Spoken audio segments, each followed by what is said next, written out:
पुढची महत्त्वाची बातमी पाहूया। शिवसेना प्रमुख बाळासाहेब ठाकरे राष्ट्रीय स्मारकाच्या कामात राज्य सरकारचा अडथळा येत असल्याची माहिती सूत्रांनी दिली। बाळासाहेब ठाकरे यांच्या स्मारकाचं काम रखडलंय, निधी अपुरा असल्यामुळे काम रखडल्याचं बोललं जातंय। सरकारनं निधी न दिल्यानं काम पूर्ण झालेलं नाही अशी माहिती सूत्रांकडून मिळतेय।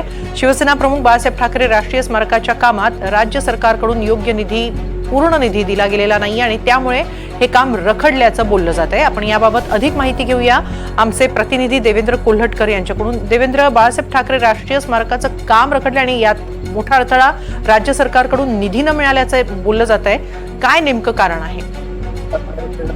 हिमाली, आपल्याला माहिती आहे की शिवसेना प्रमुख बाळासाहेब ठाकरे यांच्या राष्ट्रीय स्मारकाचं काम जे आहे ते शिवाजी पार्क दादर इथे गेल्या काही वर्षापासून सुरू आहे। काम जे आहे ते जवळपास आता पूर्णत्वास आलेलं आहे आणि या एकीकडे स्मारकाचं बांधकाम पूर्ण झालं असलं तरी त्या स्मारकाच्या आतमध्ये जे आहे ते बाळासाहेब ठाकरे यांच्या जीवन प्रवासावर आधारित एक संग्रहालय निर्माण करायचं आणि आणखी इतर काम जे आहे ते बाकी आहे। मात्र या कामासाठी आता निधीचा अडथळा येतोय अशा पद्धतीची माहिती जी आहे ते आपल्याला मिळते। पहिल्या टप्प्यातलं काम जे आहे ते जवळपास पूर्ण झालेलं आहे, मात्र दुसऱ्या टप्प्यातलं जे काम आहे ते निधीच्या अभावी अद्यापही सुरू झालेलं नाही अशा पद्धतीची माहिती जी आहे ती मिळते।